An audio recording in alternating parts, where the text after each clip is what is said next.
Bilderberg with Freeland are together. Mr. Stoltenberg. For 71 years, 150 of the world's most powerful people have been meeting in secret, every single year. No journalists, no phones, no records, absolute secrecy. But here's the pattern. Bill Clinton attended in 1991. 1 year later, President. Tony Blair attended in 1993. 4 years later, Prime Minister. Barack Obama's entire economic team attended in 2008. All of them. 1 month later, they're making trillion-dollar decisions about your money. June 2025. Stockholm, Sweden. 121 people just met. Tech billionaires, NATO generals, prime ministers, CEOs. They discussed AI surveillance, warfare, your future. The question isn't what they talked about. It's what happens next. Let me take you back to May 1954. Hotel de Bilderberg, Netherlands. The world is terrified. Soviet Union has nuclear weapons. Communism is spreading. Europe and America are fractured. A Polish diplomat named Joseph Rettinger has an idea. He contacts Prince Bernhard of the Netherlands. Not a ceremonial prince, a prince with CIA connections, with access to David Rockefeller, to the architects of post-war power. The idea is simple. Gather 150 of the most powerful men in the West. Once a year. Secret location. Discuss the world's biggest problems. Make sure the West stays united. They call it Bilderberg, after the hotel. Prince Bernhard becomes chairman. Runs it for 22 years straight, until 1976. He gets caught taking $1 million bribe from Lockheed Corporation. $1,1976. The meeting gets canceled that year. First time ever, but it comes back. Why? Because the system works. In those early meetings, Europe is fragmenting. Countries want to rebuild independently. But Bilderberg attendees discuss something different. Unity, integration, a united Europe. Within years, the European Union is born. The founders? Many of them sat at Bilderberg. NATO doctrine? Formulated at Bilderberg in 1955 by Henry Kissinger. Nobody votes, nobody signs papers, but the world changes anyway. Now jump to 1991. Baden-Baden, Germany. A young governor from Arkansas shows up at Bilderberg. Bill Clinton. He's not a senator, not nationally known, just a state governor. Why is he there? Here's what's interesting. The Bilderberg Steering Committee doesn't recruit randomly. They hunt for talent early. Before the world knows who these people are, they identify Bill Clinton in 1991. 1 year later, November 1992, he's elected President of the United States. Same pattern with Tony Blair. 1993, Bilderberg. He's Shadow Home Secretary. Nobody in America knows his name.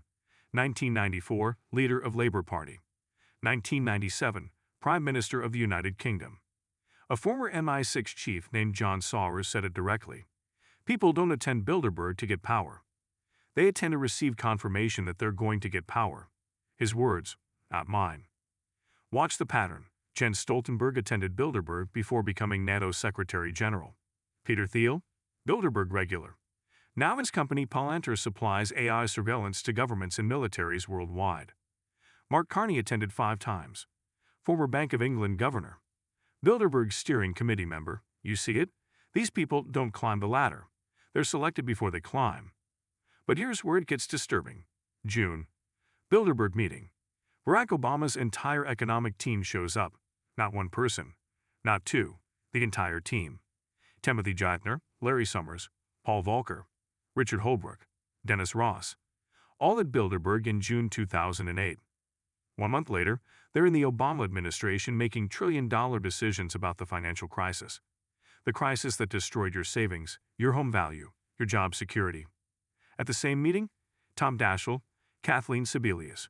Future cabinet members, the official story? Just networking, informal dialogue. But ask yourself this, if you're president-elect and you need to staff the most powerful offices in the world, do you wait for Bilderberg to decide, or do you already know who you're picking? One attendee broke the Chatham House rule. Told investigative journalists he wasn't there for his performance. He was there as a surrogate. He was chosen, vetted, approved, presented to the network, within months, appointed. That's not networking. That's vetting. Let's break down the pattern, because once you see it, you can't unsee it. Stage 1. Identification. The steering committee identifies emerging talent early. Bill Clinton, 1991. Tony Blair, 1993. Obama Team, 2008. USA 2025. Mustafa Suleyman, CEO of Microsoft AI. Demis Hassabis, CEO of Google DeepMind. First-time attendees, being marked for influence. Check. Stage 2. Vetting. 3 days with sitting presidents and NATO generals. They'd learn who you are, what you believe, whether you align.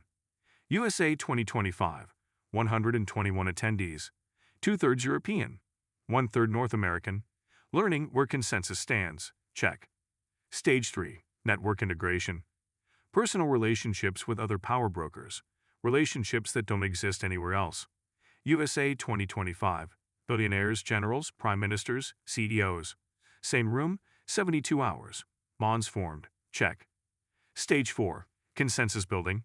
Agreeing on global priorities before they become public policy. In 1970, H. Devinen said Bilderberg set the stage for the euro. Decided in private. Announced years later. USA 2025. Governance. Ukraine policy. Energy strategy. All discussed privately. Public announcements follow later. Check. Stage 5. Deployment. Attendees return to their governments and implement agreed priorities. NATO doctrine from Bilderberg 1955 shaped military strategy for decades. USA 2025. Stoltenberg at Bilderberg in June. Weeks later, NATO announces new strategic initiatives. Check. Stage 6. Public narrative control. Media executives attend Bilderberg. They learn what's important, what to cover, what to ignore. Journalists like those from NBC, New York Times, Financial Times, Telegraph editors. USA 2025. Have you heard about the Stockholm meeting on mainstream news? No, that's not an accident. Check. Stage 7. Policy globalization. The framework spreads across governments and institutions. European Union, Bilderberg Consensus. World Bank, IMF, NATO, led by Bilderberg alumni. USA 2025. Mark Carney. Bilderberg Steering Committee. His influence now shapes policy across the Transatlantic Alliance. Check. We've completed all 7 stages, multiple times, multiple countries. History says the cycle repeats. Let's look at what went down in Stockholm. June 2025. Grand Hotel. 121 people from 23 countries. Here's the agenda. Transatlantic relationship. Ukraine, U.S. economy. Authoritarian axis. AI deterrence and national security. Geopolitics of energy. Depopulation and migration. Notice what's not on that agenda. What matters to you? Healthcare costs, housing prices, your job security. Border policy that affects working families. The topics are systemic. About power. About who controls what. Key attendees, Jens Stoltenberg, NATO Secretary General. Attended Bilderberg before getting the job. Peter Thiel, founded Palantir. AI surveillance for U.S. military, Israeli military, law enforcement worldwide. Mustafa Suleyman, CEO of Microsoft AI. His company builds the AI that will decide who gets loans, who gets jobs, who gets watched. Chrystia Freeland, Deputy Prime Minister of Canada. Deep Ukrainian government ties. Shell CEO Wael Sawan. Discussed energy policy with NATO leadership. Eric Schmidt, former Google CDO. Still pulling strings. Here's the pattern. Decisions made privately in June become public policy by September. Every single time. Let me show you how this actually works. If Bilderberg agrees that AI surveillance is necessary for national security, then NATO members announce AI military programs. Then governments budget for it. Then companies like Palantir and Microsoft get billion-dollar contracts. Then surveillance infrastructure gets built into every government. Then you have no choice. It's policy. It's law. It's inevitable. Nobody forced it. Nobody voted on it. It just happened. It happened because 150 people agreed in secret, then went home and made it real. Here's the trap. If you're a political leader not invited to Bilderberg, you're on the outside. Your country gets isolated. Your interests are secondary. But if you're invited, you're in. Your policies align. Your country gets trade deals, investment, NATO support. It's not a conspiracy. It's an incentive structure. You don't force leaders to comply. They want to be invited back. They want to maintain relationships. So they implement what was discussed. That's how shadow governance works without being a shadow government. So what does this mean for your actual life? Your job? They discussed depopulation and migration. Translation? Labor markets. AI automation. Who works? Who doesn't? Your industry gets discussed in Stockholm. Decisions get made. Then automation comes. Your company downsizes. You find out on LinkedIn. Your savings. They discussed energy policy. Interest rates, oil prices. If Bilderberg consensus says rates stay high, your mortgage payment increases. Your retirement fund shrinks. You thought it was the market. It was a meeting. Your home, real estate policy. Discussed. Energy costs. Discussed. Zoning regulations. Discussed. Then within a year, all these policies change in the same direction across multiple countries. Not coordinated by any official body, but coordinated nonetheless. Your kid's future, what jobs will exist? Where? In what countries? Bilderberg attendees already know. They're making bets, investing in robotics, in AI, in infrastructure in specific regions. Your child's options are being narrowed right now. Your freedom, freedom of movement, freedom of work, freedom of speech. These get discussed under transatlantic values. If consensus says certain speech is dangerous, it gets restricted, gradually, across multiple countries, not by law, by policy, by corporate compliance, by social pressure. You think your life is your choice. It might just be what was decided in Stockholm. This doesn't stop with you. It scales. Level 1, your money. Decisions about your salary, your savings, your purchasing power. Made at Bilderberg. Level 2, your community. If energy becomes expensive because of Bilderberg energy policy, small businesses close. Crime rises. Your neighborhood changes. Level 3, your country. If immigration patterns are encouraged at Bilderberg, your country's demographics shift, not by vote, by elite consensus. Level 4, international relations. War policy gets discussed. Ukraine, Middle East, China. Your country ends up in conflicts you didn't vote for, fighting enemies you didn't choose. Level 5, democracy itself. When legitimacy comes from elections, but actual decisions are made by unelected people in secret.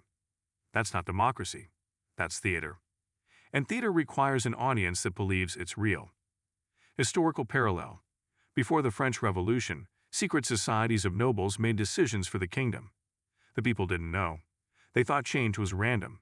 Then the system collapsed, and people discovered they were never in charge. Different century, different technology, same dynamic. When does this become a problem? Not someday. Not theoretically. Now. You see tech billionaires suddenly interested in defense. You see generals at tech conferences. You see the worlds of surveillance, AI, warfare, and finance merging in real time. When power consolidates this fast, two things happen. First, people notice.